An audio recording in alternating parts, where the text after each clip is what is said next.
अर्थव्यवस्था ही आमच्या गोरगरीब शेतकऱ्यासाठी नाही, ही अर्थव्यवस्था इंडस्ट्रीयलसाठी. जय लहूजी. मी बाबासाहेब सुभाष सरोदे, एक अल्पभूधारक शेतकरी आहे. या सरकारच्या आणि अर्थव्यवस्थेच्या जीवावर मी आजपर्यंत जिवंत होतो. आज तरी कर्जमाफी होईल, उद्या तरी होईल, मी कर्जातून मुक्त होईल, ह्या आशेने मी आजपर्यंत जगत होतो.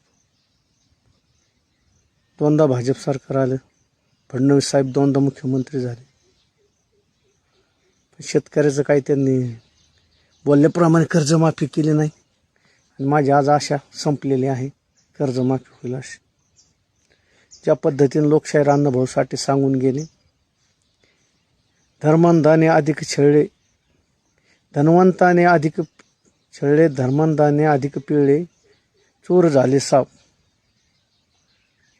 अशा अण्णाभाऊच्या काव्याप्रमाणे आज हे सरकार झालेलं आहे. या सरकारामध्ये अर्थव्यवस्था ही आमच्या गोरगरीब शेतकऱ्यासाठी नाही, ही अर्थव्यवस्था इंडस्ट्रीयलसाठी. आमच्या शेतकऱ्यासाठी या